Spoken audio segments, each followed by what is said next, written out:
Good day, everyone. How are you today? I hope you're doing great.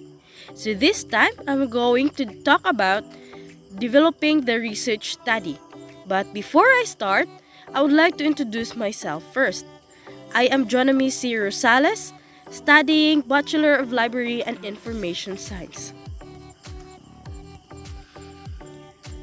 More research effort is wasted by going off half prepared with only a vague set of ideas and procedures than any other way.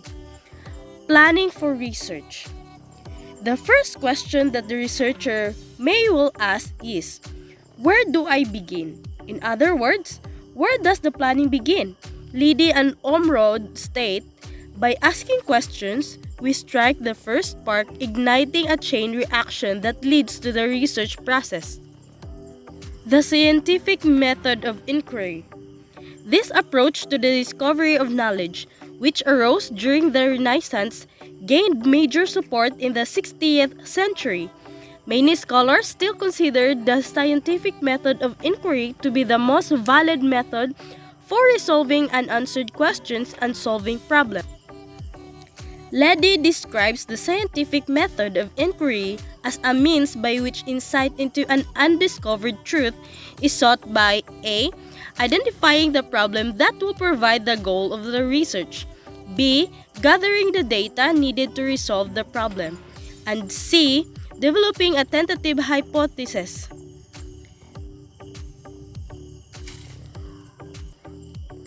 Bobby, who sees the scientific method of inquiry as a combination of the inductive and deductive methods, depending upon the research phrase, summarizes the basic steps of the scientific method as A. Identification of an idea or interest, B. Theory construction, C. Derivation of theoretical hypotheses or expectations. Frankfurt, Nachmias, and Nachmias state that the research process consists of 7 principal stages: the problem, hypothesis, research design, data collection, data analysis, and generalization. They point out that each stage influences the development of theory and is influenced by it in turn. Bud reminds us that general progress only occurs when there has been deep critical investigation into the workings of our field. This means that we must study the intellectual foundations of the LIS field.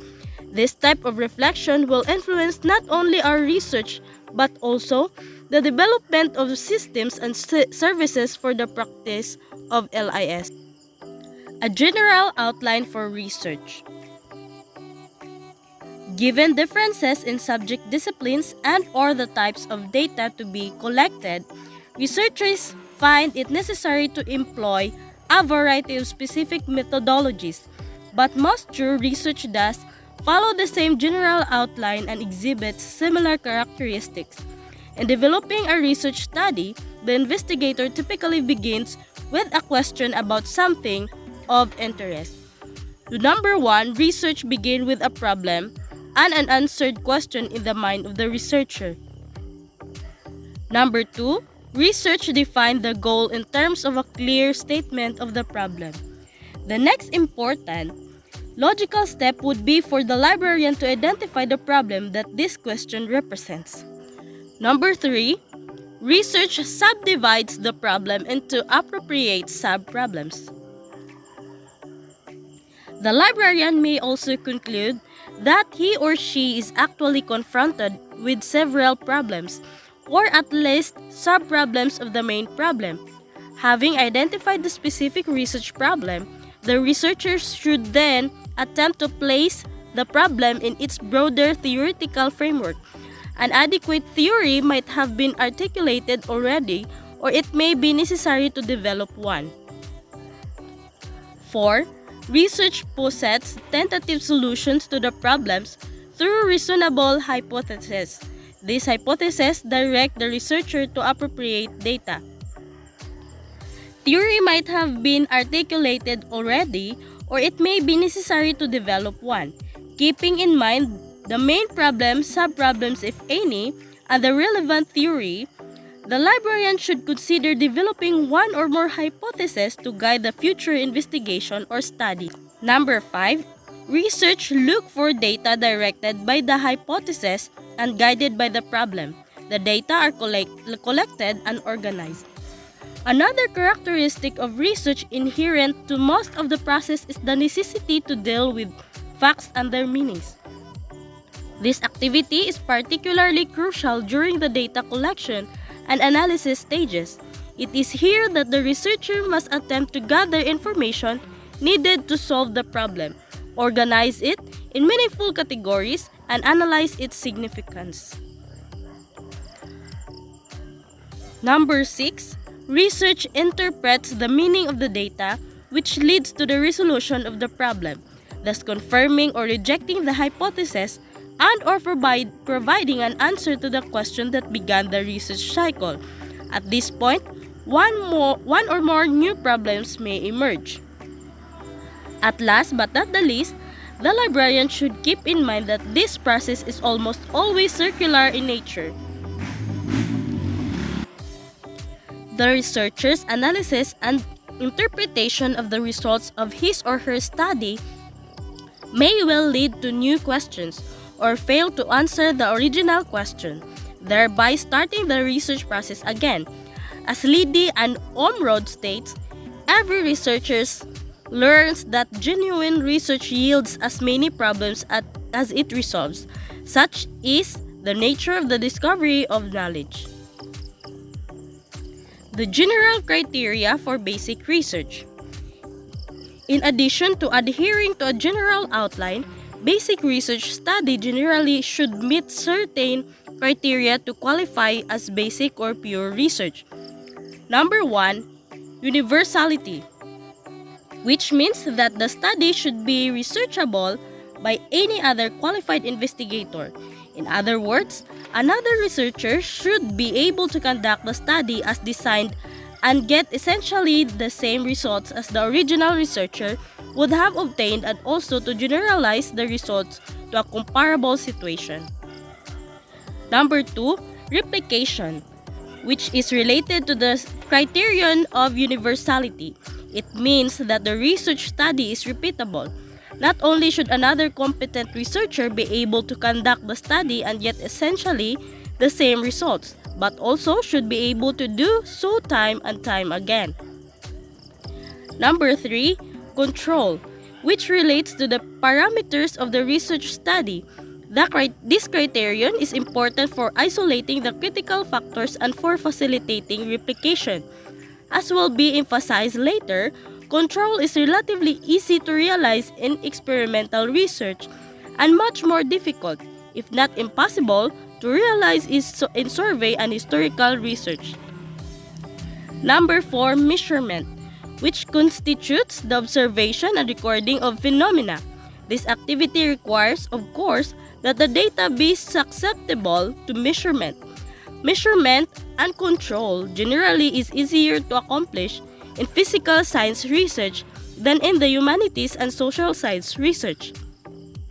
The latter typically require more comparative and subjective judgments.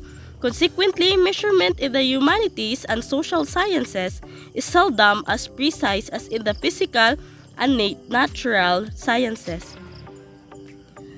Hernon categorizes the criteria for basic research into the following 5 components.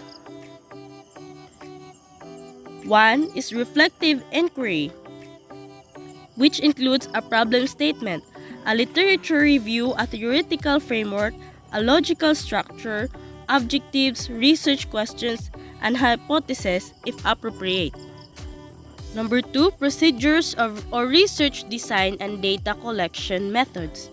Number 3, data gathering, processing, and analysis. 4, reliability and validity for quantitative studies and incredibility, trustworthiness, transferability, dependability, and confirmability for qualitative studies. Number 5, presentation of the research findings. Identification of the problem. It is assumed that one plans a research study because he or she has identified some problem worthy of investigation. Or as Liddy and Omrod stated, the heart of every research project is the problem. Why? Because you cannot formulate a solution without a problem. Now, the question is, where and how are problems found? The answer to this question is that problems are all around us. We are surrounded with various problems, and all we have to do is to seek if what are those problems that we want to find solution. Characteristics of a problem suitable for basic research. In order to be suitable for basic research, a problem should exhibit several characteristics. First, the problem should represent conceptual thinking, inquiry, and insight, not merely activity. Number 2, the variables related to the problem should represent some sort of meaningful relationship. The study of miscellaneous unrelated facts is not likely to be true research, though it may lead to true research. Statement of the problem. Having identified a suitable problem for research, the next logical step is to write a statement of it for future reference. Perhaps it goes without saying, but the problem should be written in complete grammatical sentences, not in mere phrases.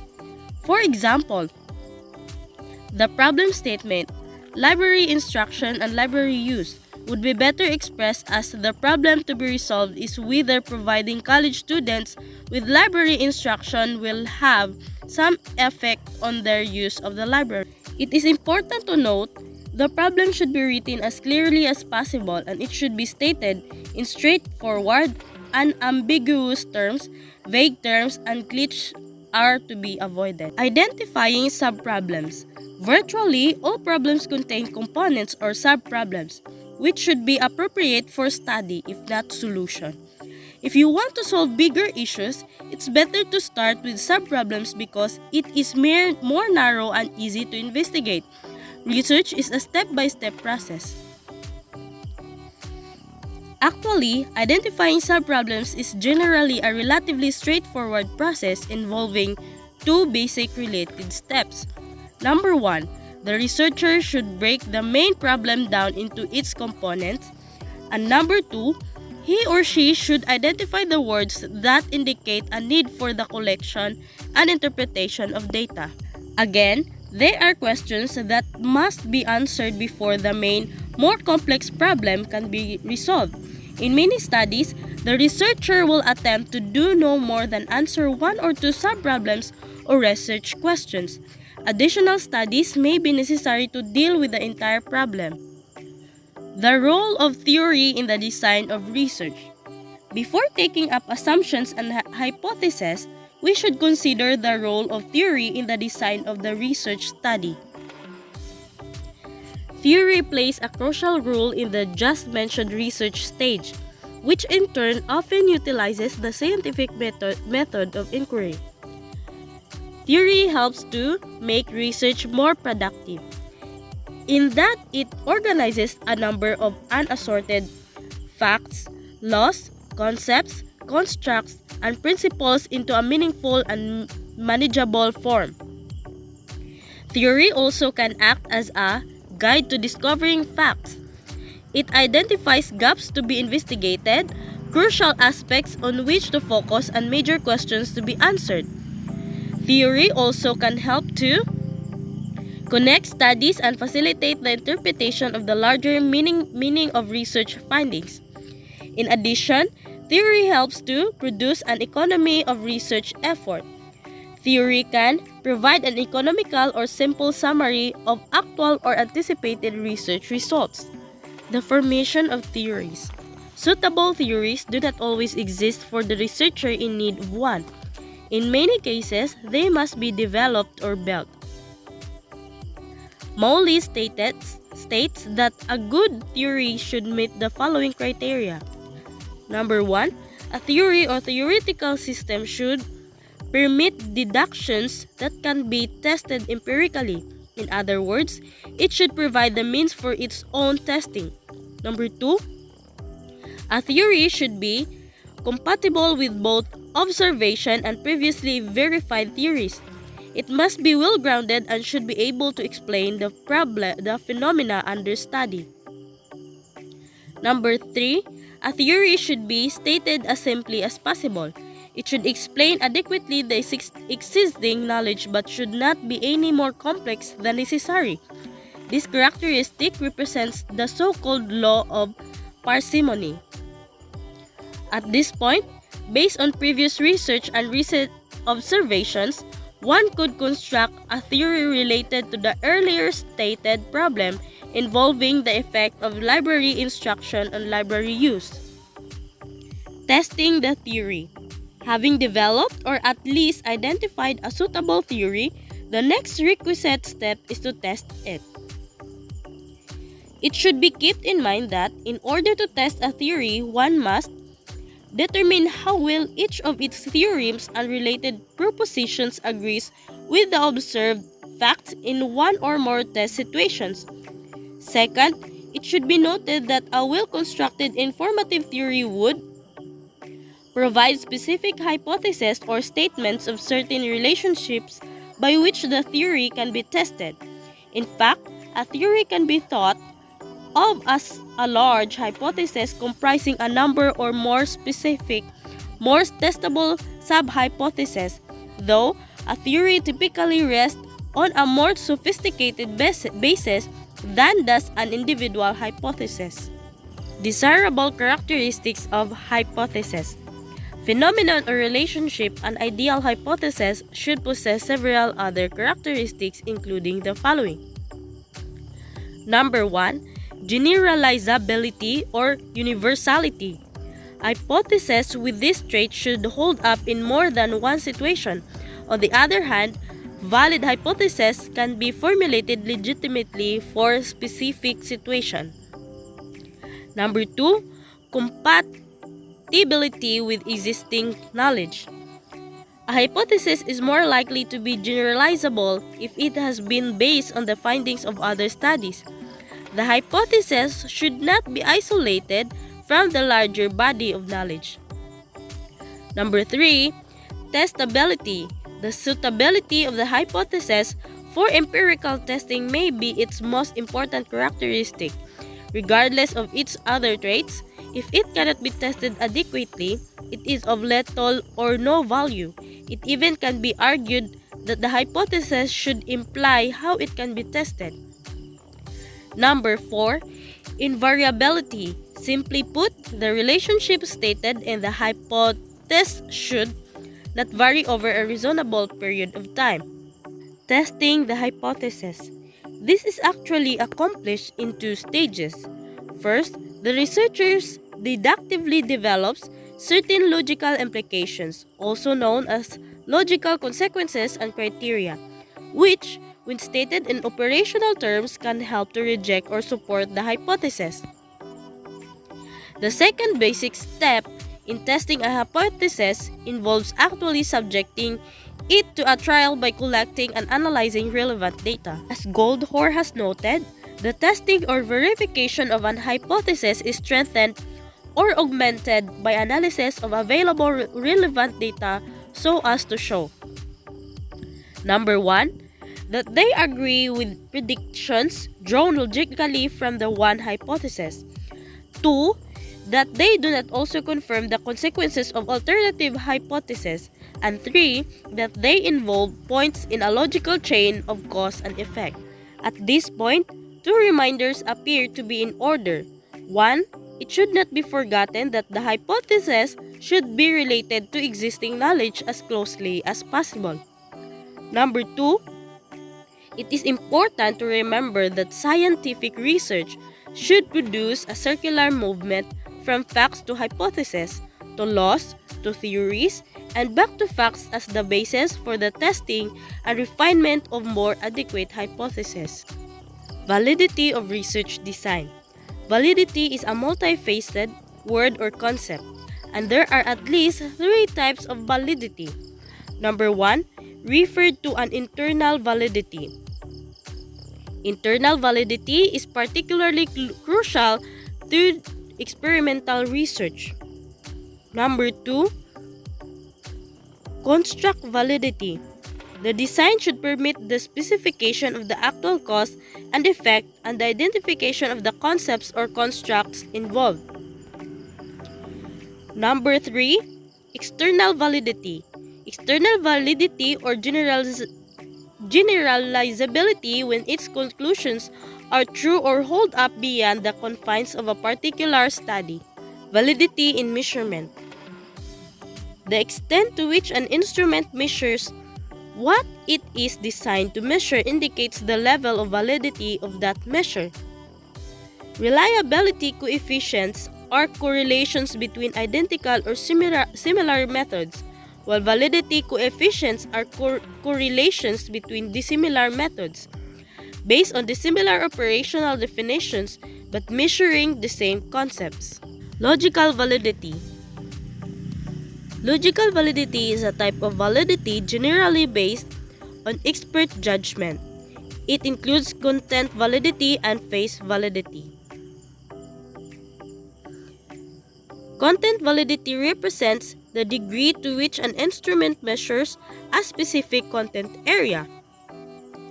Face validity is the degree to which a test appears to measure what it claims to measure. Face validity is usually based on the opinion of subject experts who have been asked to evaluate an instrument. This method of determining validity is quite subjective, but sometimes it is also only feasible one available. Empirical validity, second basic type of validity. Empirical validity is based on external, objective criteria. It includes concurrent validity and predictive validity. Concurrent validity also represents the ability of an instrument to discriminate among people or whatever who are known to differ. Predictive validity has to do with the degree to which an instrument can identify differences that will evidence themselves in the future.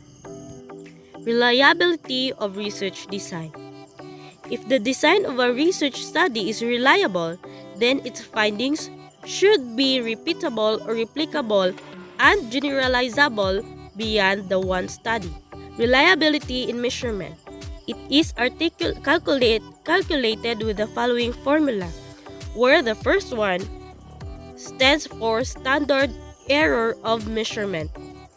SD stands for standard deviation of scores. And lastly, R represents reliability coefficient. Scales.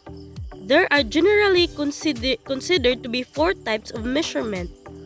Scales. Number 1. Nominal scale.